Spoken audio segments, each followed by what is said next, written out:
Salut tout le monde, pas debout pour la chaîne Black Ravens. Ça va être ma deuxième vidéo pour ce soir. La vidéo malaise de Ratburger. Quand j'ai fait ma vidéo réponse, j'ai parlé de crise, puis ça m'a inspiré pour cette vidéo-là.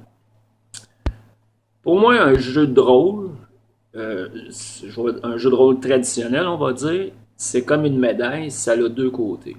D'un côté, tu as les joueurs, de l'autre côté, tu as le maître de jeu. Puis un va pas sans l'autre, façon de parler. Si le maître de jeu est plate, il sait pas trop ce qui s'en va, il n'y a pas de suivi, les joueurs risquent de trouver le temps long, puis ça risque d'être déplaisant pour eux autres. L'autre côté est aussi vrai. Le maître de jeu peut s'être préparé le plus possible, il peut avoir la meilleure partie, la meilleure campagne au monde. Si les joueurs sont pas dedans, ça lui tente pas trop, ils suivent pas ce qui se passe, ben ça va être plate en maudit pour lui. Fait qu'à quelque part, c'est comme donnant-donnant. Autant du côté des joueurs que du côté du maître de jeu.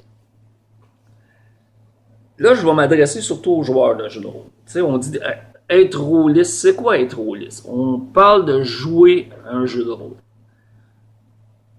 Oui, tu peux être juste joueur, sans être jamais maître de jeu, mais je pense que si tu n'as jamais essayé d'être maître de jeu, à quelque part, il te manque quelque chose.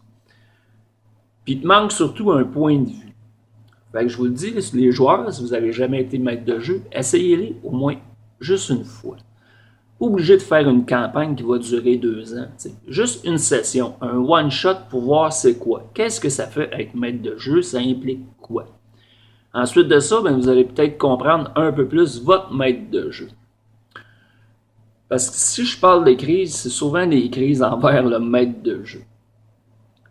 Il faudrait, en tant que joueur, souvent essayer de me faire preuve d'indulgence et de patience. Je vais vous conter une anecdote, puis vous allez comprendre un peu où ce que je veux aller avec ça.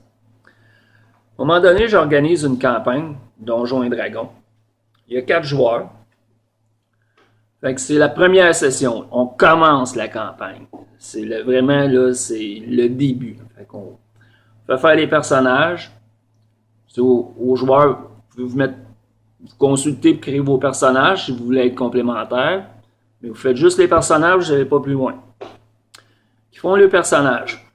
Un coup que c'est fait, là, je prends chacun à tour de rôle, puis je les consacre à peu près 10 minutes chaque. Là, on joue dans les royaumes oubliés. Là, le premier, j'ai dit, bon, tu fais un voleur, tu viens d'où? Quelle ville? Il me sort une ville. Okay. Présentement, tu te trouves où? Bon, dans telle ville. OK. Ben, j'ai dit, t'es dans telle ville, puis t'es dans une taverne. J'ai dit, là, dans une taverne, ben, y a une femme qui t'approche, elle t'offre un boc de bière, puis tu l'acceptes. Tout va bien, puis il boit sa bière, puis à un moment donné, il se sent fatigué, puis il s'endort sur la table. Mais je fais ça avec les 3 autres aussi, avec quelques petites variantes. Là, la partie en tant que telle n'est pas commencée encore, c'est le début. Fait que les 4 joueurs se sont endormis dans une taverne, ils se connaissent pas, ils n'ont aucune espèce d'idée qui ils sont. Et la partie commence, ils se réveillent toutes les 4, sont enchaînés dans une galère d'esclaves, un bateau d'esclavage. Ils sont enchaînés là-dedans, puis ils savent pas trop ce qui se passe, puis où est-ce qu'ils s'en vont, puis qu'est-ce qui est arrivé. Le seul souvenir qu'ils ont en commun, c'est que, bon, ils sont dans une taverne, puis ils boivent un verre de bière, puis ils tombent endormis, puis ils se réveillent là. La partie commence comme ça. Et c'est là que ça arrive, la crise. Tu peux pas faire ça, t'as pas le droit de faire ça, c'est chien, on va crever là, c'est quoi cette idée-là? Ben, l'idée, c'est que ça commence de même. Puis, en tant que maître de jeu, oui, je laisse beaucoup de place à l'improvisation, je me donne du jeu, mais mes débuts de campagne, surtout la première session, je sais où je m'en vais, puis je sais où je veux aller. Fait que même si les personnages étaient enchaînés, étaient mal pris dans le fond d'une galère, j'étais pas pour les faire crever là, c'était pas le but. Tu sais, c'était un challenge en partant, c'était une situation désastreuse. Mais il y avait une idée en arrière de ça, il y avait un but. Il n'y avait pas besoin de faire de crise, il n'y avait pas besoin de se poser 56 000 questions. va au gré du vent, puis t'agiras selon ce que tu penses, puis on vient de faire les personnages, le but c'est pas qu'ils meurent tout de suite. Fait que c'est le genre de crise que je parlais. Fait que, encore une fois, je m'adresse aux joueurs, soyez indulgents, laissez le temps passer un peu avant de paniquer. Dites-vous, ouais, il y a une idée en arrière de la tête, là, il se passe de quoi? Ça arrive pas pour rien.